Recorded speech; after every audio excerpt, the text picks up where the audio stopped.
중요한 아젠다라고 생각을 합니다. 당심에서는 사실 이기셨잖아요.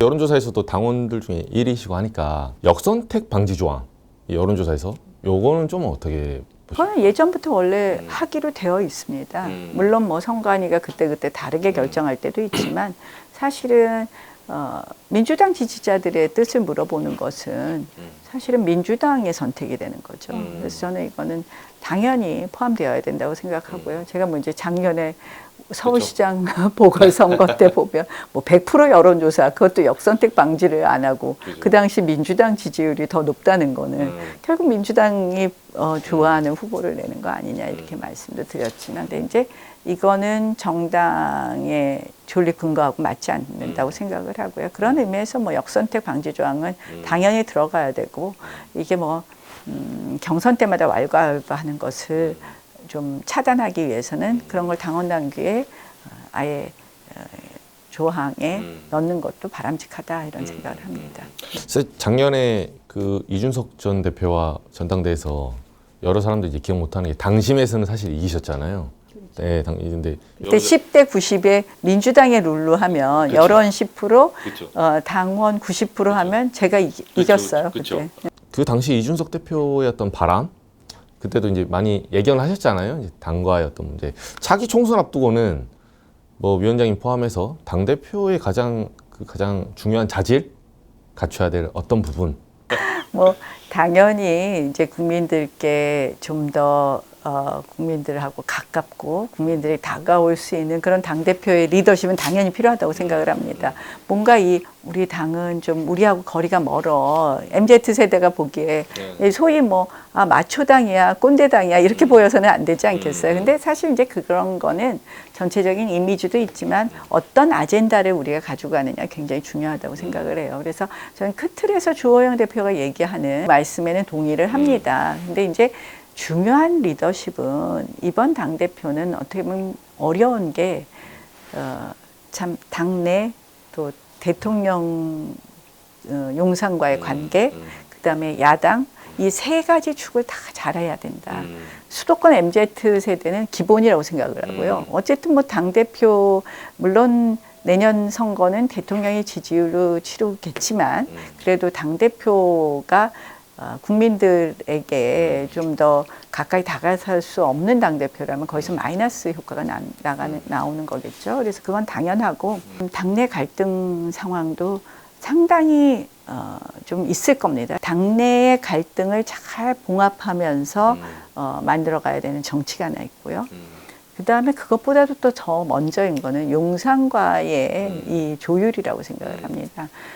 저는 대통령 뜻을 당연히 존중하는 당대표가 되어야 되는데 그것이 예스맨 당대표는 안 된다라고 생각을 해요. 그러니까 대통령 뜻을 존중한다는 것은 또 민심을 가장 최전선에서 듣는 것이 당대표 아니겠습니까?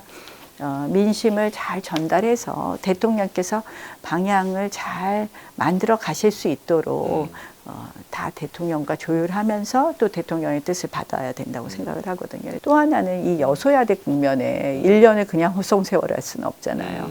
야당이 지금 끊임없이 발목 잡기를 하고 있는데 이런 부분에 단호할 건 단호하고 그러나 또 야당의 협조를 이끌 건 이끌어서 원활한 국정 운영이 될 수 있도록 해야 된다. 그래서 사실은 저는 이번 당대표는 품이 넓어야 되는 당대표이자 어떻게 보면 그 좀 안주인 같은 역할 뭐를 좀 해야 되지 않는가, 이렇게 여러 가지 갈등을 좀 그쵸. 녹여내야 되는 그런 거 아닌가 이렇게 생각합니다. 관저에 이제 윤핵관들 대부분 사건이 있었잖아요. 네, 근데 이게 뭐 사례를 좀 찾아보니까 역대 청와대에서도 이게 흔치 않은 사건이더라고요. 그러니까 당 지도부를 부르거나 뭐 상임위 위원장을 부르거나 이렇게는 불렀는데 딱 측근 꼽아가지고 관저에 부른 걸 이런 적은 흔치 좀 않아서 이게 이제 용산과의 관계에서 아니 역대 정권도요 안가 만찬도 있었고 관저 만찬도 있었고 우리가 모르는